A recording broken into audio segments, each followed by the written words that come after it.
In today's video, I'm going to teach you Webflow Text Animation tutorial, how to create text animation in Webflow easily. To begin, open your project in the Webflow Designer and make sure you're on the page where your animated text will live. You'll want the text element you plan to animate visible on the canvas so you can see changes as you make them. If your design uses a special span or class for keywords, that element is likely named something like highlight, and that's the one we'll work with. Next, open the Interactions panel. You'll find it in the right sidebar. It's the lightning bolt icon. This is where all the animation magic happens. With the panel open, click directly on the text element on your canvas or select it in the navigator.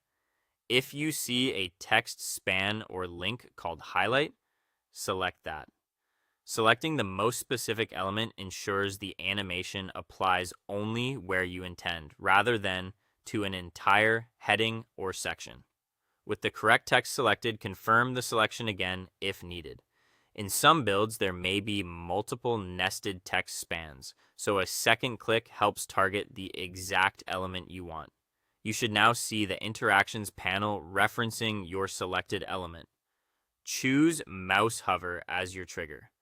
A hover trigger runs the animation when someone moves their cursor over the text, which is perfect for subtle emphasis like color, underline, or reveal effects.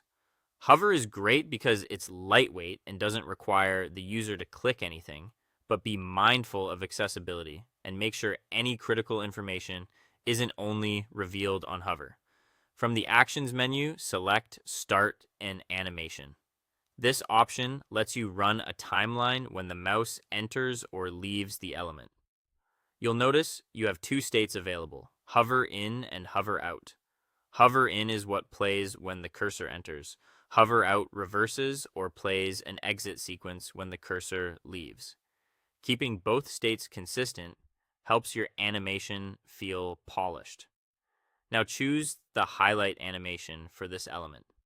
If your project already includes an animation named highlight, select it to connect that timeline to your hover trigger. If it's a span with a highlight class, this makes it easy to reuse across multiple words or sections while maintaining a uniform look. After connecting it, use the preview in the Interactions panel to test the behavior right in the designer. And make sure the effect is smooth and readable. That's it. You've set up a clean, reusable text hover animation in Webflow ready to draw attention exactly where you want it.